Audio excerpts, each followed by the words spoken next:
The wind howled like a dying beast across the frozen plains of Eltura 7, a planet chosen not for its beauty or resources, but for its ruthless hostility. This was the proving ground, the final exam in the Intergalactic Survival League, a test designed to sift the unworthy from the elite among young, aspiring cosmic diplomats and warriors. The cold here didn't bite, it shattered. Ice formed mid-breath and crystallized on lashes in seconds. Amid the blizzard's fury, two distinct camps had landed. One human, the other a coalition of alien species, renowned across galaxies for their technological might. The alien team touched down first, their vessel purring as it unfolded into a modular base. Towering Andarkans emerged, scaled and imperious, flanked by the insectal Trinix engineers, whose 6 arms moved in mechanical precision. Luminescent Valari glided over the ice, cloaked in shimmering robes, their eyes glowing with disdainful calm. They had trained for this moment in simulated voids, on moons carved into classrooms, and believed their preparation unmatched. Their consensus was clear. Survival was inevitable, triumph assured. To them, the humans were relics, barely evolved, barely worthy. But as the second ship landed, less sleek, more scarred and practical, 5 humans stepped onto the icy surface. Their breath fogged the air. No force fields or floating platforms cushioned their boots. They moved carefully, eyes scanning, minds already calculating. Captain Daria Holt, a former Terra engineer, led them. Her hair was tied back, face grim with purpose. Beside her, Malik Reyes, a medic-turned-biologist, recorded atmospheric data. Sergeant Tomaseki kept one hand on his utility blade, instincts twitching. Ilero Wynn, young and curious, surveyed the land like it might tell her story. And closing the line was Raj Desai, whose AI assistant flickered invisibly in his ear, whispering thermal variances and potential mineral readings. From their high perch, the aliens watched the humans unload crates and argue over terrain elevation. The Andarkan leader, General Vyrix, scoffed. They build like beasts, using stone and sweat instead of thought. Within hours, the aliens had deployed their hover domes, climate-controlled, energy-efficient, gleaming like jewels against the ice. Inside, it was warm, sterile, and silent. Automated systems monitored everything from humidity to heart rate. They settled into their pods, confident the test would be a formality. But outside, something shifted. The wind intensified. Magnetic interference spiked. Valari systems began misfiring, their environmental shields flickering at the edges. Drones sent to survey the area spiraled downwards, crashing without explanation. The Trinix engineers clicked nervously, antennae twitching. Still, they dismissed it, a temporary anomaly, not worth recalibrating their approach. Meanwhile, the human team worked. They argued, disagreed, reconfigured their plans. They dug trenches by hand when equipment failed, scavenged frozen plant matter, and melted snow over makeshift heaters. Daria barked orders while solving insulation issues with layers of local minerals and compressed ice foam. Toma rigged an alert system using salvaged drone parts and alien signal echoes. Every hour brought a new problem, and every hour they adapted. The first alien casualty occurred on the 3rd night. One of the Valari, attempting a solo scan outside the dome, collapsed mid-step. The temperature had dropped 30 degrees in under 10 minutes, and his robe's thermal regulators froze solid. By the time they reached him, his lungs were crystalline. The Trinix suggested fortifying the dome walls. The Andarkans insisted it was a fluke. Inside their shelter, the humans huddled around a crude heat core made from scavenged components and a chemical reactor Lara had jury-rigged. Her fingers were blistered, but her grin was defiant. "It's ugly," she said, "but it breathes." Outside, their walls were thickening, growing from the ground like an artificial cave, snow-packed and smart layered with reflective mesh. The aliens dismissed it as primitive. Vyrix laughed when he saw it. They built a burrow, not a haven. Yet each night, more systems inside the alien dome faltered. Humidity climbed dangerously. A Trinix engineer died when an automated medical unit miscalculated his species' metabolic rate under stress. By the end of the week, 3 were dead, 1 missing, and 2 in critical condition. Still, their pride remained. They believed adaptation was beneath them. They came with knowledge, not intuition. Back in the human shelter, Raj listened to storm patterns through static and began predicting calm breaks with eerie accuracy. Malik created a thermal ointment using alien moss they found half frozen near the ridge.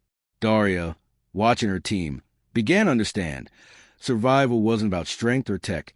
It was about choice. The choice to listen, to change, to relinquish ego. On the 10th night, the storm raged beyond previous extremes. Inside the alien dome, lights flickered and life support surged out of sync. Panic bloomed like wildfire. In the human shelter, laughter echoed softly. Someone told a joke about ice planets and bad coffee. They weren't comfortable, not really, but they were alive. Together, awake, and outside, the storm kept whispering promises of death. The exam was only beginning. The human shelter stood like a stubborn scar against the wind, a misshapen dome of scavenged panels, thermal cloth, and compacted snow. It wasn't elegant, but it worked. Inside, warmth pulsed faintly from the jury-rigged core, a living thing built from desperation and clever hands. The shelter breathed with them, sweating condensation into captured bottles, groaning slightly with every gust that slammed against it. It had become part of their rhythm, of their unity. Captain Daria Holt moved like a woman wired into the structure, every step purposeful, every glance appraising. Her voice, sharp but never cruel, kept the team focused. She'd long since stopped trying to be inspiring. Efficiency was survival. She'd served on ice worlds before, during resource wars, and she knew what cold could do to the mind. Talk less, move more. Frostbite is patient, she would say. The team listened, not out of duty, but because her eyes never blinked against the wind. Ilera Wind, the youngest, had become the shelter's soul. When not adjusting insulation or patching leaks, she mapped heat flows through the structure like an artist obsessing over light. She was the one who realized the alien moss they found secreted an oil that retained warmth. It was her idea to coat the inner walls with it. Raj helped her refine the process, adapting one of their drone batteries to distill the extract more efficiently. Every small success stitched the team closer together. Malik Reyes stayed near the core. He rarely spoke unless spoken to, but his hands never rested. He monitored vitals, checked skin for frost damage, adjusted diets. He also kept a silent record of their failures. Every slip on the ice, every infection risk, every tremor in a hand that shouldn't shake. His quiet presence reassured them. Someone was watching the margins, where survival was always decided. Thomas Saki, eyes shadowed with vigilance, was the one who slept the least. He patrolled their perimeter, set traps not for animals but for shifting ice, collapsing ridges, and unstable terrain. He'd faced death before in heat and sand. Here, the enemy was slower, quieter, but just as cunning. He began to mark the blizzard's rhythm, whispering predictions that often came true. No one asked how he knew. Some men carry instincts born of near misses. Their days blurred into a dance of maintenance, scavenging and adjusting. Time didn't pass normally here. It clenched its fists around them, squeezed the hours into frost-rimmed minutes. But amid the pressure, something powerful happened. They began to anticipate each other's moves. Malik would set up medical gear before injuries happened. Raj would tweak energy flow before the core dipped. Ilera could predict the exact moment, Daria would say. We need more reinforcement. On the 5th day, the ice storm changed. Wind struck from beneath the crust, lifting snow like a curtain, revealing a fractured chasm nearby, deep, dark, and promising. Raj proposed a cautious exploration. The warmth emanating from it hinted at geothermal activity. It was dangerous, but it could offer them a stable heat source. Daria, after a moment's thought, agreed. They set out with minimal gear, wrapped in all their layers. The cold had a presence, like a watching god, and the air crackled as if charged. As they descended into the fissure, warmth kissed their cheeks, subtle but real. The walls pulsed faintly with embedded minerals that reacted to body heat. It was Ilera who realized they could be mined, that with the right blend of the moss oil and crushed mineral, they could line the shelter with a natural thermoreactive paste. They brought back as much as they could carry. By that night, their shelter glowed gently from within, warmth distributed evenly across the walls. The temperature stabilized. Sleep returned, real sleep, deep and dreamless. For the first time, the humans didn't take shifts to stoke the core or check insulation gaps. The shelter was no longer just a place. It had become protection, invention, and pride. News reached them indirectly. A Valari scout had approached during the prior storm, weak and shaking. He didn't speak, just pointed west before collapsing. Daria had let him in against Seiki's wishes. Malik worked all night, but it was too late. The scout died before dawn, his body nearly impossible to thaw. The aliens were failing. They didn't rejoice. There was no victory in the dead, but there was validation. The shelter worked. Their choices had not just preserved life. They had honored it. Still, the silence that followed was not peaceful. The storm hadn't relented. It had merely paused, as if watching them back. Later, while Raj tuned a broken solar capture unit, he noticed movement on the horizon, blurred figures, dragging something or someone. He called Daria. She climbed to the ridge, scope in hand. The Trinix were coming. 2 of them, half collapsed, guiding a third who appeared unconscious. Their shields flickered, barely functional. "We let them in?" Raj asked quietly. Daria didn't answer immediately. The others gathered behind her, the weight of the decision settling around them like snowfall. "They might die if we don't," Ilera murmured. "And if we do, we may," Toma said. His hand rested on his belt. Daria's eyes narrowed, lips pressed tight. Finally, she exhaled. "Let's buy ourselves 10 minutes. Bring them in. We assess. We adapt. That's what we do." The humans moved quickly, seamlessly. Malik cleared space. Raj reconfigured oxygen flow. Ilera laid out heat pads and nutrient packs. Toma stood at the entrance, watching. As the alien stumbled inside, blinking against the light and warmth, the shelter held. It did not falter. Outside, the wind began to howl again. By the 14th day, the storm was no longer a force of nature. It had become something personal. It knew their names, their fears. It pressed against the shelter, like a hand testing for weakness. Outside, nothing moved without permission from the cold. The temperature had sunk beyond what the instruments could measure, and even the air seemed hesitant to stir. Inside the shelter, the humans and the few surviving aliens formed a fragile balance. The Trinix, once too proud to share tools, now followed Ilera's lead in repairing a damaged heating loop. Their antennae drooped in submission. Their mechanical hums softened with exhaustion. Daria observed them from a corner, calculating risks, watching how quickly desperation stripped away pride. One of the Andarkans remained. Karav, not a leader like Vyrix, but a foot soldier. His scales were cracked from cold exposure, and the once fearsome eyes now flickered with animal wariness. He spoke little, ate even less. Toma never let him out of sight. "I don't trust him," Toma said, voice low. "I don't either," Daria replied. "But trust isn't required, just stability." Their shelter, once a prototype of human ingenuity, had become a contested haven. Each body took up space, consumed heat, oxygen, water. The balance was thin, held by threads of logic and civility. Malik rationed supplies to the gram. Raj recalibrated systems hourly. Ilera kept records of every repair, every thermal anomaly, every twitch in the alien guest that might hint at sabotage or collapse. Then the message arrived. Raj caught it first, barely a signal, buried under atmospheric static. He tuned it in by hand, cursing as ice crackled across the antenna lines. "Message from orbit," he said. "Automated. It's the final phase. Endure or evacuate. 1 day remaining.